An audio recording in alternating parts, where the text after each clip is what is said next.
Right now, as you watch this video, 21 million barrels of oil per day are moving through a narrow waterway, just 33 kilometers wide, a corridor so fragile that a single disruption could send global energy prices up by 30% in under 72 hours, according to Goldman Sachs projections released March 2026. At 02:17 a.m. Gulf Standard Time, satellite imagery confirmed increased Iranian naval movement near the strait.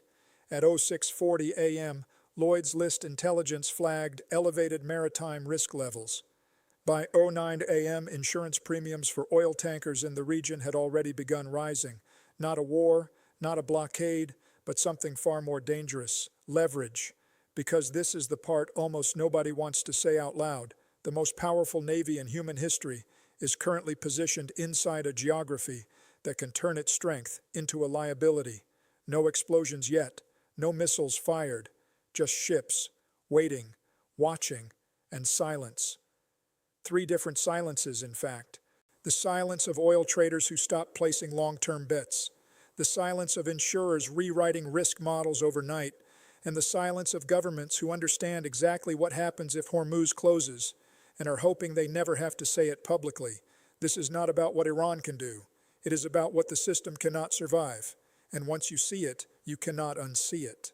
Here is the thesis in one sentence. The United States is not at risk of losing the Strait of Hormuz because of Iranian strength. It is at risk because its own dominance has created a system that cannot tolerate disruption. That is the inversion. That is the part almost no outlet is willing to frame this way. Because what you are watching right now is not a traditional military standoff. It is a structural stress test of a global system built on assumptions. Assumptions about uninterrupted flow, about deterrence, about control. And in the next few minutes, I am going to walk you through exactly how this situation reached this point, and more importantly, what happens next if even a small part of that system breaks. We are going to cover two very specific things. First, the exact sequence of events, with dates, numbers, and named sources, that turned Hormuz into the most dangerous choke point on Earth this week. Second, the two paths forward from here, one that stabilizes the situation and one that slowly, almost invisibly, spirals into something far more dangerous. If you want to stay ahead of this story, not 48 hours behind it, subscribe and turn on notifications, because the next 72 hours of this situation are going to move fast, faster than most people are prepared for. Let us go back to Sunday, March 31st, 2026, 11:42 p.m. local time, Tehran. The city was quiet, not tense, not mobilized, just normal. Late-night traffic moved slowly along Valley SR Street. Cafes were still open, phones glowing, conversations low, no sirens, no urgency, no indication that anything irreversible was about to begin. And out in the Gulf, nothing unusual on the surface. Commercial tankers continued their transit, GPS signals steady, shipping lanes open. This is what normal looked like. Then, at 11:47 p.m., a statement was released by Iran's Supreme National Security Council. 5 paragraphs, just under 600 words, one page, just one page.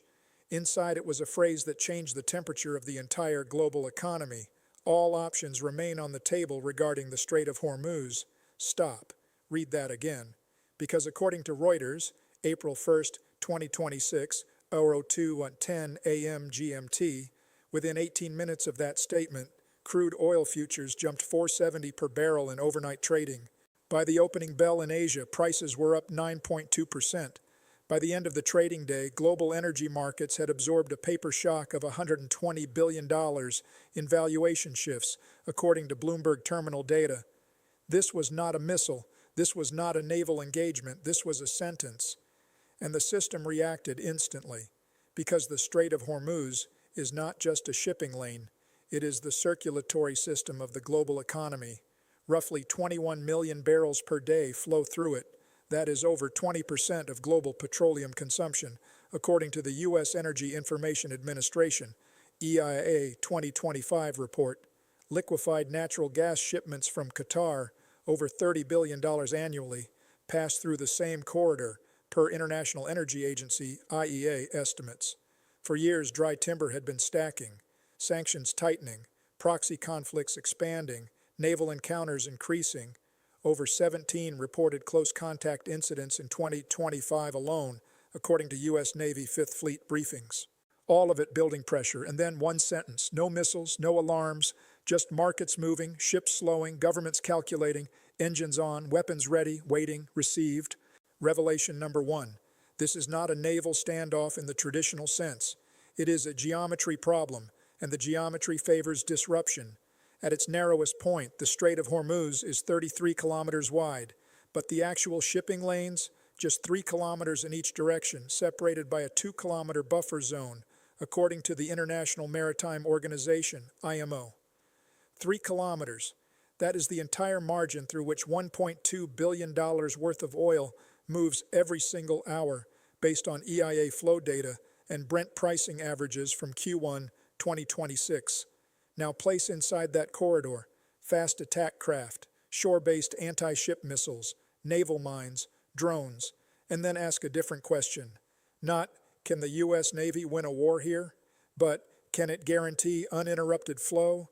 Because those are not the same thing.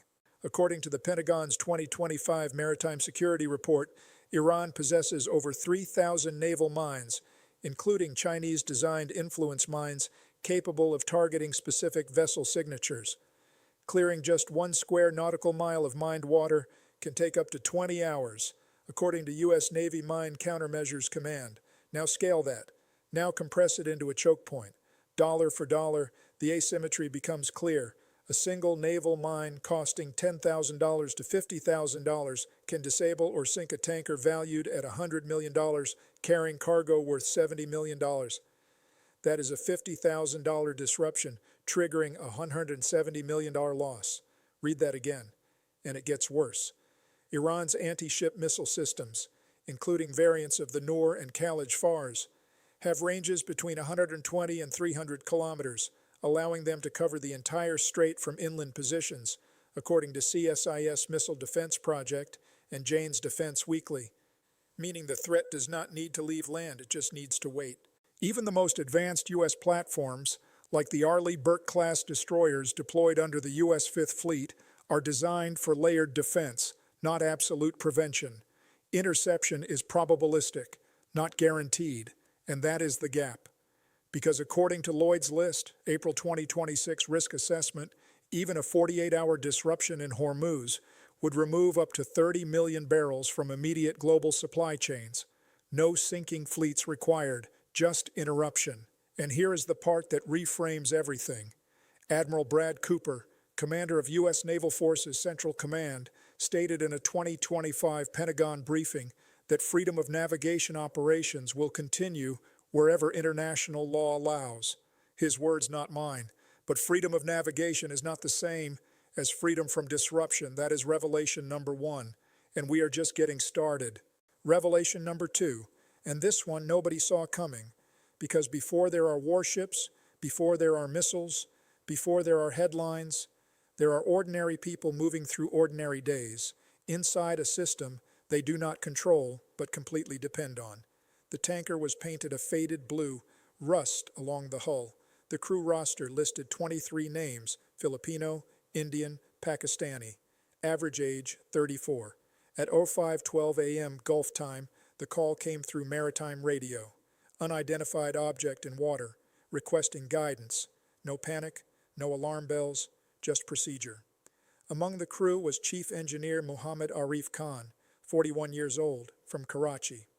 2 children, one studying engineering, the other still in school. He had been at sea for 11 consecutive weeks, according to crew rotation logs cited by International Transport Workers Federation, ITF. This is what normal looked like. Then insurance alerts began hitting terminals. Then routing instructions changed. Then captains were told to wait.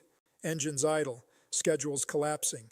Because when risk classifications shift, when Lloyd's of London Joint War Committee moves an area into high threat, everything downstream freezes. Cargo delays, pay delays, supply chain fractures, no explosion, no impact, but the consequences start immediately.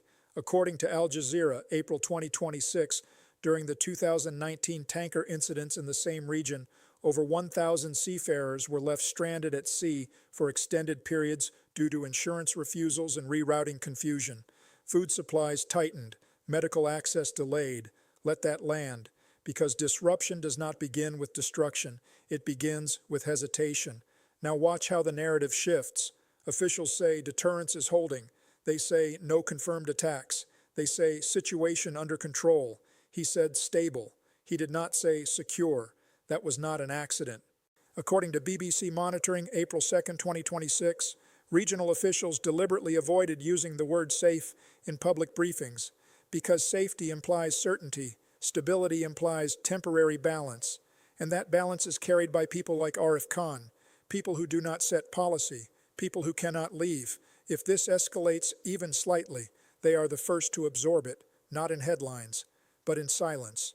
If a system can only function by placing its most vulnerable people directly in the path of its greatest risks, what exactly are we stabilizing? Revelation number 3, and this one is about what is happening to the institution itself, because what you are watching in the Strait of Hormuz is not just a regional crisis, it is a stress fracture inside a system that was designed for dominance, not for disruption. Here is the list. 2018, U.S. withdraws from the Iran nuclear deal. 2019, tanker seizures and attacks spike across the Gulf. 2020, Qasem Soleimani killed. Retaliatory missile strikes follow. 2021, U.S. Navy reports increased harassment incidents in Hormuz. 2022, global energy markets destabilized after Ukraine war shocks supply chains. 2023, Iran accelerates drone and missile proliferation across proxy networks. 2024, Red Sea shipping disruptions force rerouting of global trade. 2025, 17 close contact naval incidents reported by U.S. Fifth Fleet. March 2026, Iran signals Hormuz leverage openly. No pauses, no resets, no structural adaptation, just accumulation. Now add timing. On March 30th, 2026, one day before Iran's statement, multiple senior U.S. officials were publicly emphasizing regional deterrent stability during a State Department press briefing. That is not a punchline. That is a documented fact. Because institutions speak in frameworks, reality moves in pressure, and that gap is widening. Now connect this back. Revelation 1 showed you the physical vulnerability, a choke point that cannot be defended with certainty. Revelation 2 showed you the human layer, people absorbing risk without control. This is the cause behind both. A system optimized for projection, not resilience. Say that again.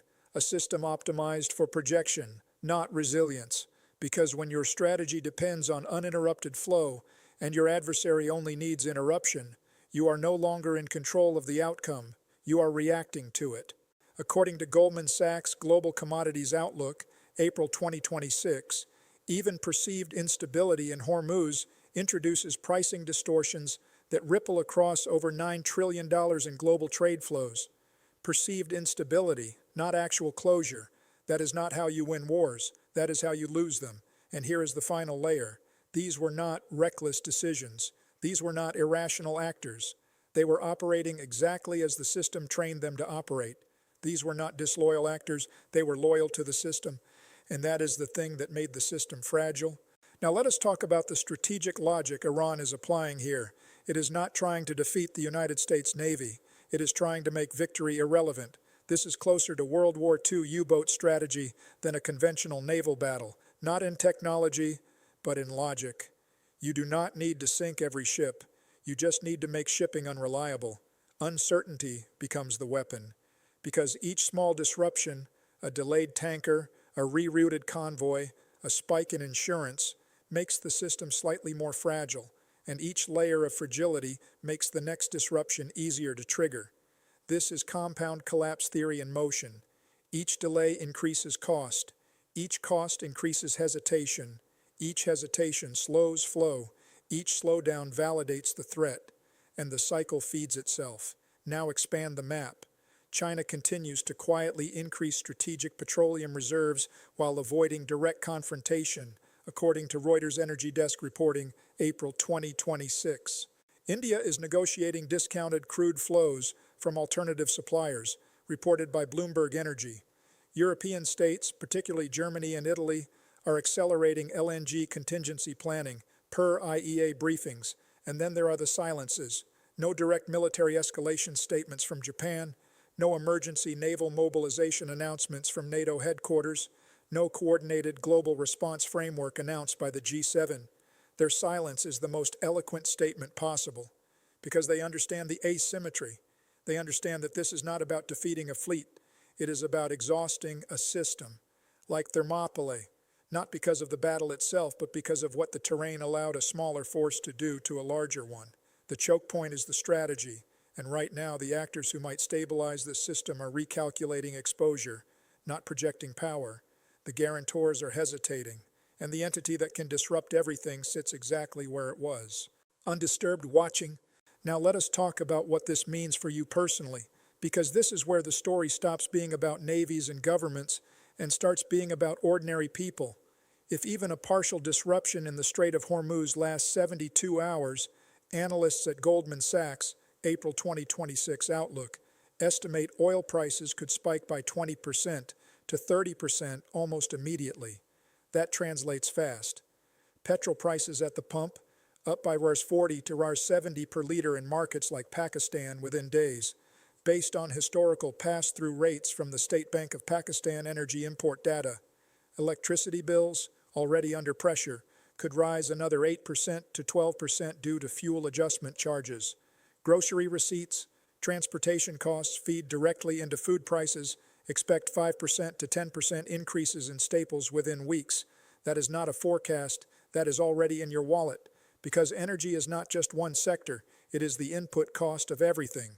Now here is the part nobody connects: data centers, AI infrastructure. According to the International Energy Agency, IEA, global data center electricity demand is projected to rise by over 75% by 2030, and a large portion of that energy still depends on fossil fuel stability in regions like the Gulf. So when oil flow becomes uncertain, it does not just hit transport or heating, it touches the digital systems you rely on every day. Streaming slows, cloud costs rise, services become more expensive, downstream, because the global economy is not insulated from Hormuz. It is downstream from it. Your job security, your bills, your cost of living, all of it sits on top of a system that assumes uninterrupted flow through a 33-kilometer corridor. The Strait of Hormuz did not create that vulnerability, it just made it impossible to ignore. There is a genuine counter-argument that requires honest acknowledgement. Presenting only one side is the kind of analysis we criticize in other outlets, and this channel is not going to do that. The argument is simple. The United States Navy remains the most powerful maritime force in human history. It operates 11 nuclear-powered aircraft carriers, over 90 guided missile destroyers and cruisers, and maintains continuous presence in the Gulf through the U.S. Fifth Fleet, headquartered in Bahrain, according to Pentagon Force Structure Reports 2025. Fair point. We report it. Freedom of navigation has been enforced for decades. Previous disruptions in Hormuz, including the 1980s tanker war and the 2019 incidents, did not result in long-term closure. That matters. But here is what strategic analysts understand that surface-level confidence misses. Power projection is not the same as system control, because even at peak deployment, the Navy does not escort every tanker. It cannot inspect every threat vector, and it does not eliminate risk, and it manages it. According to Lloyd's List Intelligence 2026, even a perceived threat level increase of one category can reduce tanker traffic by up to 15%, regardless of actual military presence. So yes, the fleet is unmatched, but the system it protects is more fragile than it appears. The question is not whether the U.S. Navy can win a fight. The question is whether it can prevent the kind of disruption that makes winning irrelevant. So where does this leave us? Let me give you two clear paths because there is no honest middle ground here. Path 1, contained pressure. This is the managed scenario. For this path to hold, several things must happen in sequence. First, Iran limits its actions to signaling rather than execution. Second, the United States and regional allies maintain continuous naval escort operations without escalation. Third, China and India quietly stabilize demand by increasing alternative sourcing and strategic reserves. Fourth, insurance markets quickly reprice risk downward after no actual closure occurs. If all four align, Hormuz remains open, but under constant tension, a kind of permanent armed normality. Trade continues. Prices stabilize after volatility. No systemic rupture occurs. But even in this scenario, the cost is structural anxiety baked into global shipping. This path is possible. But here's the condition that makes it difficult. It depends on every major actor choosing restraint at the same time, under pressure, indefinitely. Path 2. Slow friction spiral. This is not a collapse in the Hollywood sense. There are no explosions, no dramatic headlines. This is erosion, not dramatically, not all at once, but steadily, irreversibly, like water eroding stone. First, insurance premiums remain elevated. Then shipping routes become longer and more expensive. Then tanker availability tightens. Then energy prices stop returning to previous baselines after each spike. And over time, temporary disruption becomes permanent adjustment. Years from now, a future generation will ask, how did they not see it coming? And some did. Analysts at the International Energy Agency, parts of the U.S. Naval War College, and multiple maritime risk firms warned repeatedly that chokepoint dependence creates systemic fragility, but those warnings were treated as theoretical, not urgent. I think we are closer to Path 2 than the headlines suggest, but I also thought that in early 2024, before the Red Sea disruptions, and then reality shifted faster than models predicted, and that is the point. Here is what I keep coming back to. The Strait of Hormuz is just a narrow stretch of water on a map, but in reality, it behaves more like a pressure valve for the entire global economy, and pressure valves do not announce when they are about to fail. They just hold until they do not. We began with ships moving quietly through a 33-kilometer corridor. No explosions, no war declaration, just movement, hesitation, and silence. But now that image looks different, because that silence was never empty. It was loaded with insurance recalculations, loaded with naval positioning, loaded with decisions being made in real time about what level of risk the world is willing to tolerate. And in that sense, the Strait is not just geography anymore. It is a signal system, a place where global confidence is tested in barrels, dollars, and minutes. This is not a political figure. This is a fire alarm pulled by a system that can see the building's internal wiring beginning to fail, even if the outside still looks intact. The system was never fully stable. It was temporarily cooperating, and that cooperation depends on something fragile, uninterrupted flow through a corridor only a few kilometers wide. So the question is no longer just about Iran, or the United States Navy, or even Hormuz itself. The question is larger now. Can a global system built on constant flow survive when flow becomes conditional? Or is every empire of connectivity always just one choke point away from discovering it was never permanent, only paused? Share this with someone who still thinks Hormuz is just a distant geopolitical headline.